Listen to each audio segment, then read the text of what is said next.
Pickle ತಣ್ಣಗಾಗಿದೆ. ಇವಾಗ ನಾವು ಬಾಟ್ಲಿಗೆ ಹಾಕೊಳ್ಳೋಣ.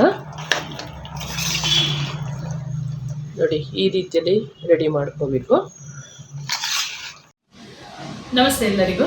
ಎಲ್ಲರನ್ನು ಸುಸಿಸ್ ಕಿಚನ್ಗೆ ಸ್ವಾಗತ ಮಾಡಿಕೊಂಡು ಇವತ್ತು ಅದ್ಭುತವಾದ ಅಡುಗೆ ಮಾಡ್ತಾ ಇದ್ದೀನಿ. ಬನ್ನಿ ಹೇಗೆ ಮಾಡೋದು ನೋಡೋಣ. ನಾನು ಮಾಡುವ ಅಡುಗೆಗಳು ನಿಮಗೆ ಇಷ್ಟ ಆಗ್ತಿದ್ರೆ ದಯಮಾಡಿ ಸಬ್ಸ್ಕ್ರೈಬ್ ಮಾಡಿಕೊಂಡು ನಿಮ್ಮ ಫ್ರೆಂಡ್ಸ್ ಆ್ಯಂಡ್ ಫ್ಯಾಮಿಲಿಗೆ ಹೆಚ್ಚು ಹೆಚ್ಚು ಶೇರ್ ಮಾಡಿ, ನನ್ನ ಚಾನಲ್ಗೆ ಸಪೋರ್ಟ್ ಮಾಡಿ. ಚಿಕನ್ ಪಿಕ್ಕಲ್ ಮಾಡ್ಕೊಳ್ತಾ ಇದ್ದೀನಿ. 3 kg ಬೋನ್ಲೆಸ್ ಚಿಕನನ್ನು ಹೀಗೆ ತೊಗೊಂಡಿದ್ದೀನಿ ನಾನು. ತುಂಬ ಒಳ್ಳೆಯದಾಗುತ್ತೆ ಇದು. ಇಷ್ಟು ಸಣ್ಣಕ್ಕೆ ಪೀಸ್ ಮಾಡಿಕೊಂಡು ಬರಬೇಕು, ಇಲ್ಲ ಮನೆಯಲ್ಲೇ ಮಾಡ್ಕೋಬೋದು. ಬೋನ್ಲೆಸ್ ಚಿಕನನ್ನು ತೊಗೊಂಡು ಚೆನ್ನಾಗಿ ತೊಳೆದಿಟ್ಕೊಂಡಿದ್ದೀನಿ. ಇವಾಗ ಇದನ್ನು ಮ್ಯಾರಿನೇಟ್ ಮಾಡೋಣ. 1-2 ಚಮಚದಷ್ಟು ಉಪ್ಪು ಪೌಡ್ರನ್ನು ಹಾಕೊಳ್ತೀನಿ. ಸ್ವಲ್ಪ ದೊಡ್ಡ ಚಮಚದಲ್ಲೇ ಹಾಕೊಳ್ಳೋಣ. 1-2 ಚಮಚದಷ್ಟು ಅರಿಶಿನ ಹುಡಿ ಹಾಕ್ಕೊಂಡು ಚೆನ್ನಾಗಿ ಕಲಸಿ ಒಂದು 1 hour ಆದರೂ ಇಡಬೇಕು. ಇದನ್ನು ತುಂಬ ಚೆನ್ನಾಗಾಗುತ್ತೆ. ಇದನ್ನು ಆದಷ್ಟು ಫ್ರಿಜ್ಜಲ್ಲಿ ಇಟ್ಕೊಂಡ್ರೆ ತುಂಬ ಒಳ್ಳೆಯದು. ನಾವು ಹೊರಗಡೆ ಇಟ್ಕೊಂಡ್ರೆ ಆವಾಗ ಸ್ಪೂನೆಲ್ಲ ಹಾಕಿ ಅದು ಹಾಳಾಗುವ ಚಾನ್ಸಸ್ ಇರುತ್ತೆ. ಆವಾಗ ತುಂಬ ಮಾಡಿ ನೀವು ಫ್ರಿಜ್ಜಲ್ಲಿ ಇಟ್ಕೊಂಡ್ರೆ ನಮಗೆ ಯೂಸ್ ಮಾಡುವಾಗ ಸ್ವಲ್ಪನೇ ಒಂದು ಬಾಟ್ಲಿಗೆ ಹಾಕಿ ಇಟ್ಕೊಂಡು ತಿನ್ಬೋದು. ಮತ್ತೆ ಕೂಡ ಇದನ್ನು ಬಿಸಿ ಮಾಡ್ಕೋಬೋದು ಸ್ವಲ್ಪ ಎಣ್ಣೆ ಹಾಕಿ. ಇದಕ್ಕೆ ಸಾಸಿವೆ ಎಣ್ಣೆ ಹಾಕಿದ್ರಂತೂ ಬಹಳ ರುಚಿ ಕೊಡುತ್ತೆ, ತುಂಬ ಅದ್ಭುತವಾಗಿರುತ್ತೆ. ನಾನಿವತ್ತು ಸಾಸಿವೆ ಎಣ್ಣೆನೇ ಬಳಸ್ತಾ ಇದ್ದೀನಿ. ಫ್ರೈ ಮಾಡುವಾಗ ಮಾತ್ರ ಮಾಮೂಲಿ ಕುಕ್ಕಿಂಗ್ ಆಯಿಲನ್ನು ಹಾಕ್ಕೊಂಡು, ಆಮೇಲೆ ಮಸಾಲೆ ಎಲ್ಲ ಫ್ರೈ ಮಾಡ್ಕೊಳ್ಳುವಾಗ ಸಾಸಿವೆ ಎಣ್ಣೆಲೇ ಮಾಡ್ಕೊಳ್ತೀನಿ. ತುಂಬ ದಿವಸ ಕೂಡ ಕೆಡದೆ ಶೇಖರಣೆ ಮಾಡ್ಬೋದು ಈ ಸಾಸಿವೆ ಎಣ್ಣೆ ಬಳಸಿದರೆ. ಮತ್ತು ರುಚಿ ಕೂಡ ತುಂಬ ಚೆನ್ನಾಗಿರುತ್ತೆ ಇದು. ಕೋಳಿ ಮಾಂಸದ ಉಪ್ಪಿನಕಾಯಿಗೆ ಮಸಾಲೆ ಹುರ್ಕೊಳ್ಳಲು ಒಂದು ಬಾಣಲಿ ಒಲೆ ಮೇಲೆ ಇಟ್ಕೊಂಡಿದ್ದೀನಿ. ಜಾಸ್ತಿ ರೋಸ್ಟ್ ಮಾಡಬೇಕು ಅಂತಿಲ್ಲ, ಮಸಾಲೆನ ಸ್ವಲ್ಪ ಹುರ್ಕೊಂಡ್ರೆ ಸಾಕಾಗುತ್ತೆ. ಒಂದು 2 ಟೇಬಲ್ ಸ್ಪೂನ್ ಅಷ್ಟು ಕೊತ್ತಂಬರಿ ಕಾಳನ್ನು ಹಾಕೊಂಡಿದ್ದೀನಿ. ಇದು ಸ್ವಲ್ಪ ಒಂದು 5 ನಿಮಿಷ ರೋಸ್ಟ್ ಆದ ಮೇಲೆ ಮಿಕ್ಕಿದ ಪದಾರ್ಥನ ಹಾಕೊಳ್ಳೋಣ ನಾವು. ಬೇಗ ಆಗುತ್ತೆ ಈ ಉಪ್ಪಿನಕಾಯಿ. ಚೆನ್ನಾಗಿ ಫ್ರೈ ಆಗಿದೆ, ಇಷ್ಟ ಆದರೆ ಸಾಕು. ಇದು ಮತ್ತೆ ಎಣ್ಣೆಯಲ್ಲಿ ಕೂಡ ಫ್ರೈ ಮಾಡುವಂಥದ್ದು, ಹಾಗಾಗಿ ಸ್ವಲ್ಪ ರೋಸ್ಟ್ ಮಾಡಿಕೊಂಡ್ರೆ ಸಾಕಾಗುತ್ತೆ. ಒಂದು 10 ಏಲಕ್ಕಿ, ಚಕ್ಕೆ ಲವಂಗ, ಸ್ವಲ್ಪ ಲವಂಗ ಒಂದು 10 ಹಾಕೊಳ್ತಾ ಇದ್ದೀನಿ. ನಾನು 3 kg ಚಿಕನ್ ಅಳತೆಯಲ್ಲಿ ಹೇಳ್ತಾ ಇದ್ದೀನಿ. ನೀವು ಕಡಿಮೆ ಮಾಡ್ಕೊಳ್ಳೋದಾದ್ರೆ ಸ್ವಲ್ಪ ಕಡಿಮೆನೂ ತಗೋಬಹುದು. 1.5 ಟೇಬಲ್ ಸ್ಪೂನ್ ಅಷ್ಟು ಜೀರಿಗೆಯನ್ನು ಹಾಕೊಳ್ತಾ ಇದ್ದೀನಿ. 1 ಟೇಬಲ್ ಸ್ಪೂನ್ ಅಷ್ಟು ಒಳ್ಳೆ ಮೆಣಸನ್ನು ಹಾಕೊಂಡಿದ್ದೀನಿ, ಹಾಗಂದ್ರೆ ಪೆಪ್ಪರ್ ಕಾಳನ್ನು ಹಾಕೊಂಡಿದ್ದೀನಿ. ಒಂದು ಅರ್ಧ ಟೇಬಲ್ ಸ್ಪೂನ್ ಅಷ್ಟು ಮೆಂತ್ಯ ಕಾಳನ್ನು ಹಾಕೊಂಡಿದ್ದೀನಿ. ಒಂದು 2 ಟೇಬಲ್ ಸ್ಪೂನ್ ಅಷ್ಟು ಸಾಸಿವೆಯನ್ನು ಹಾಕೊಳ್ತಾ ಇದ್ದೀನಿ. 1 ಟೇಬಲ್ ಸ್ಪೂನ್ ಅಷ್ಟು ಸೋಂಪು ಕಾಳನ್ನು ಸೇರಿಸ್ಕೊಳ್ತಾ ಇದ್ದೀನಿ.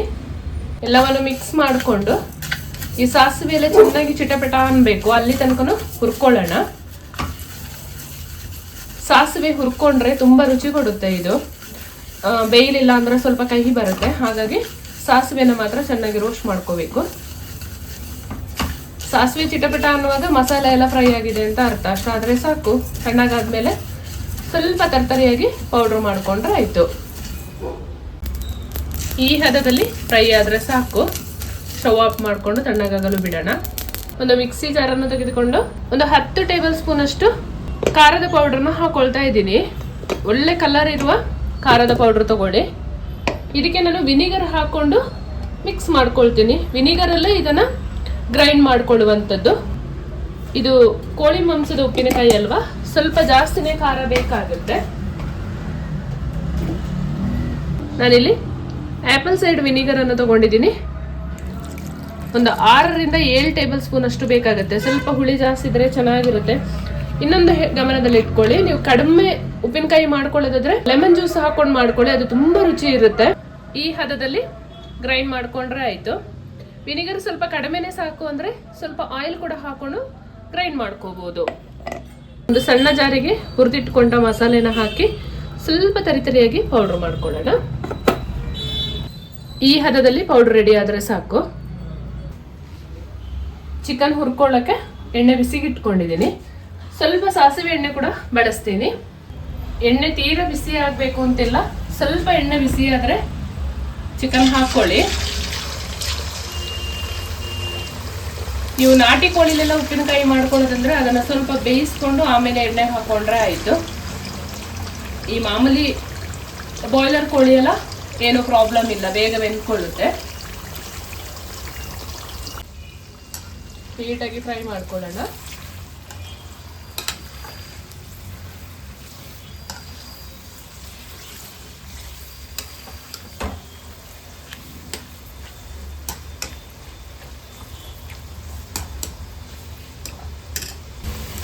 ಚಿಕನ್ ಫ್ರೈ ಆಗಿದೆ, ತಗೊಳ್ಳೋಣ. ಈಗ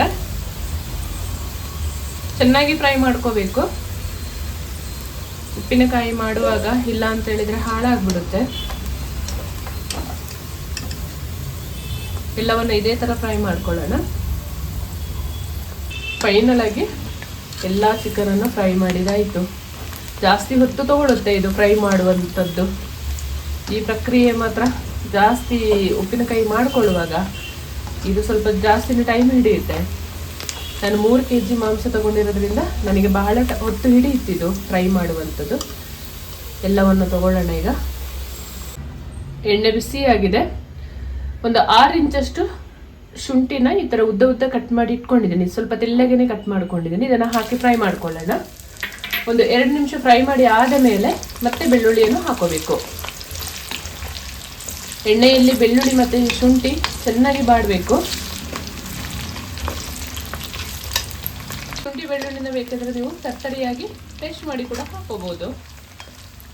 ಈ ಥರ ಹಾಕಿದರೆ ಇದೊಂಥರ ಚೆನ್ನಾಗಿರುತ್ತೆ. ಶುಂಠಿ ಚೆನ್ನಾಗಿ ಫ್ರೈ ಆಗಿದೆ. ನಾನಿಲ್ಲಿ ಒಂದು 4 ಗೆಡ್ಡೆ ಬೆಳ್ಳುಳ್ಳಿಯನ್ನು ಈ ಥರ 2 ಭಾಗ ಮಾಡಿ ಇಟ್ಕೊಂಡಿದ್ದೀನಿ. ಇದನ್ನು ಸೇರಿಸ್ಕೊಳ್ಳೋಣ. ಬೆಳ್ಳುಳ್ಳಿ ಕೂಡ ಚೆನ್ನಾಗಿ ಫ್ರೈ ಆಗಬೇಕು ಎಣ್ಣೆಯಲ್ಲಿ.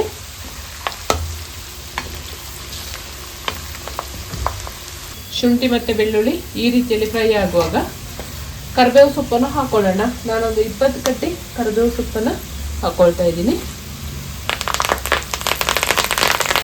ಉರಿ ಸ್ವಲ್ಪ ಕಡಿಮೆ ಮಾಡಿಕೊಂಡು ನಾವು ವಿನಿಗರಲ್ಲಿ ಮೆಣಸು ಪೌಡ್ರನ್ನು ರುಬ್ಬಿ ಇಟ್ಕೊಂಡಿದ್ವಲ್ಲ ಆ ಪೇಸ್ಟನ್ನು ಹಾಕೊಂಡು ಚೆನ್ನಾಗಿ ಫ್ರೈ ಮಾಡ್ಕೋಬೇಕು. ರುಚಿಗೆ ತಕ್ಕಷ್ಟು ಉಪ್ಪು ಸೇರಿಸ್ಕೊಳ್ಳೋಣ. ನಾವು ಮ್ಯಾರಿನೇಟ್ ಮಾಡುವಾಗ ಕೂಡ ಉಪ್ಪು ಹಾಕೊಂಡಿದ್ವಿ, ನೋಡ್ಕೊಂಡು ಹಾಕೋಬೇಕು. ಚೆನ್ನಾಗಿ ಮಿಕ್ಸ್ ಮಾಡಿಕೊಂಡು ಇವಾಗ ಫ್ರೈ ಮಾಡಿದ ಚಿಕನನ್ನು ಹಾಕೊಳ್ಳೋಣ. ಫ್ರೈ ಮಾಡಿದ ಚಿಕನನ್ನು ಈ ಮಿಶ್ರಣಕ್ಕೆ ಹಾಕೊಳ್ಳೋಣ. ಚೆನ್ನಾಗಿ ಮಿಕ್ಸ್ ಮಾಡ್ಕೋಬೇಕು. ಒಂದು 5 ನಿಮಿಷ ಮಿಕ್ಸ್ ಆದರೆ ಸಾಕು. ಮಸಾಲೆಗೆ ಚಿಕನ್ ಹಾಕಿ ಈ ರೀತಿಯಲ್ಲಿ ಮಿಕ್ಸ್ ಆಗುವಾಗ ನಾವು ಫ್ರೈ ಮಾಡಿದ ಮಸಾಲೆ ಏನಿತ್ತು ತರ್ತರಿಯಾಗಿ ಪೌಡರ್ ಮಾಡ್ಕೊಂಡಿದ್ವಲ್ಲ ಅದನ್ನು ಸೇರಿಸಿ ಚೆನ್ನಾಗಿ ಮಿಕ್ಸ್ ಮಾಡಿಕೊಂಡು ಆಮೇಲೆ ವಿನಿಗರ್ ಹಾಕೊಳ್ಳೋಣ. ತಣ್ಣಗಾದ್ಮೇಲೆ ಗಾಜಿನ ಡಬ್ಬಕ್ಕೆ ಹಾಕಿ ಇಟ್ಕೋಬೇಕು. ಇದನ್ನು ನನ್ನ ಕೇಳೋದಾದ್ರೆ ಫ್ರಿಜ್ಜಲ್ಲಿ ಇಟ್ಕೊಳ್ಳೋದೇ ಉತ್ತಮ. ಯಾಕೆಂತ ಹೇಳಿದ್ರೆ ಹೊರಗಡೆ ಇಟ್ಕೊಂಡ್ರೆ ಆವಾಗ ಮಕ್ಕಳೆಲ್ಲ ಇದ್ದಾಗ ಅವ್ರಿಗೆ ಗೊತ್ತಾಗಲ್ಲ, ತೇವಾಂಶ ಇರುವ ಸ್ಪೂನೆಲ್ಲ ಹಾಕೊಂಡು ಬಿಡ್ತಾರೆ. ಆವಾಗ ಬೇಗ ಹಾಳಾಗುತ್ತೆ. ಫ್ರಿಜ್ಜಲ್ಲಿದ್ದರೆ ಸ್ವಲ್ಪ ಮಾತ್ರ ಹೊರಗಡೆ ಇಟ್ಕೋಬೇಕು. ಫ್ರಿಜ್ಜಿಂದ ತೆಗೆದು ಸ್ವಲ್ಪ ಬಿಸಿ ಮಾಡಿಕೊಂಡು ಕೂಡ ಬಾಟ್ಲಿಗೆ ಹಾಕಿ ಇಟ್ಕೋಬಹುದು. ಫ್ರಿಜ್ಜಲ್ಲಿ ಇಟ್ಕೊಂಡ್ರೆ ತುಂಬ ದಿವಸ ಇಟ್ಕೊಂಡು ತಿನ್ಬೋದು. ಇದು ಒಂದು 6 ತಿಂಗಳು 1 ವರ್ಷ ಆದರೂ ಫ್ರಿಜ್ಜಲ್ಲಿ ಇಟ್ಟರೆ ಹಾಳಾಗಲ್ಲ. ಹಾಗಾಗಿ ಒಂದು ಅದ್ಭುತ ರುಚಿಯ ಚಿಕನ್ ಪಿಕ್ಕಲ್ ರೆಡಿ ಆಗ್ತಿದೆ. ತಪ್ಪದೆ ನೀವು ಒಂದ್ಸಲಿ ಮನೇಲಿ ಟ್ರೈ ಮಾಡಿ. ತುಂಬ ಜನರು ನನಗೆ ರಿಕ್ವೆಸ್ಟ್ ಮಾಡ್ಕೊಂಡಿದ್ರಿ ಪೋರ್ಕ್ ತಿನ್ನಲ್ಲ ಚಿಕನ್ದು ಪಿಕ್ಕಲ್ ತೋರಿಸಿ ಅಂತ. ಸೊ ಇವಾಗ ಮಾಡಿ ಅಪ್ಲೋಡ್ ಮಾಡ್ತಾ ಇದ್ದೀನಿ. ಖಂಡಿತವಾಗ್ಲೂ ಎಲ್ಲರೂ ಒಂದ್ಸರಿ ನೋಡಿ ಚಿಕನ್ ತಿನ್ನೋರು ಇದನ್ನು ಮಾಡ್ಬೋದು. ಚಿಕನ್ ಪಿಕ್ಕಲ್ ಅಂತೂ ರುಚಿ ಅದ್ಭುತವಾಗಿದೆ. ಸ್ವಲ್ಪ ಎಣ್ಣೆನ ಹಾಕೊಳ್ತೀನಿ ನಾನು ಇವಾಗ ಇದರ ಮೇಲೆ.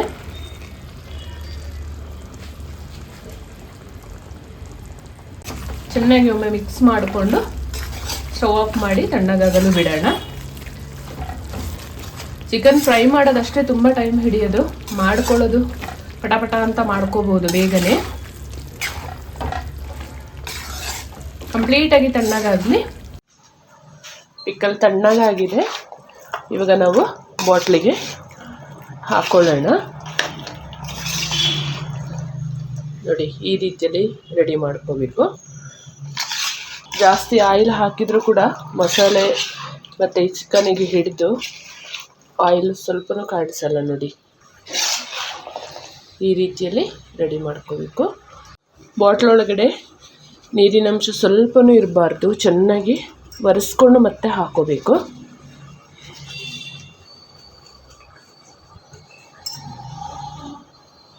ಈ ರೀತಿಯಲ್ಲಿ ಗಾಜಿನ ಬಾಟ್ಲಿಗೆ ಸ್ಟೋರ್ ಮಾಡಿ ಫ್ರಿಜ್ಜಲ್ಲಿ ಇಟ್ಕೊಳ್ಳಿ. ಯಾವಾಗ ಬೇಕಾವಾಗ ಸಣ್ಣ ಬಾಟ್ಲಿಗೆ ಹಾಕ್ಕೊಂಡು ಹೊರಗಡೆ ಇಟ್ಕೊಂಡು ತಿನ್ಬೋದು. ಹೊರಗಡೆನೇ ಎಲ್ಲ ದೊಡ್ಡ ಬಾಟ್ಲಿ ಇಟ್ಕೊಂಡ್ರೆ ಪದೇ ಪದೇ ನಾವು ಸ್ಪೂನ್ ಹಾಕುವಾಗ ಅದು ಹಾಳಾಗುವ ಚಾನ್ಸಸ್ ಇರುತ್ತೆ. ಫ್ರಿಜ್ಜಲ್ಲಿ ಇಟ್ಕೊಂಡ್ರೆ ತುಂಬ ಟೈಮು ಕೆಡದಂಗೆ ಕಾಪಾಡ್ಬೋದು. ಖಂಡಿತವಾಗ್ಲೂ ಒಂದ್ಸರಿ ಟ್ರೈ ಮಾಡಿ. ಹಾಗೆಯೇ ಫಸ್ಟ್ ಟೈಮ್ ನೋಡೋದಾದರೆ ನನ್ನ ಚಾನಲ್ಗೆ ಸಪೋರ್ಟ್ ಮಾಡಿ ಅಂತ ಕೇಳ್ಕೊಳ್ಳುತ್ತಾ, ನೀವು ಮಾಡಿ ಹೇಗಿತ್ತು ಅಂತ ನಿಮ್ಮ ಅಮೂಲ್ಯವಾದ ಕಮೆಂಟಲ್ಲಿ ತಿಳಿಸೋದನ್ನು ಮರಿಬೇಡಿ. Thank you for watching.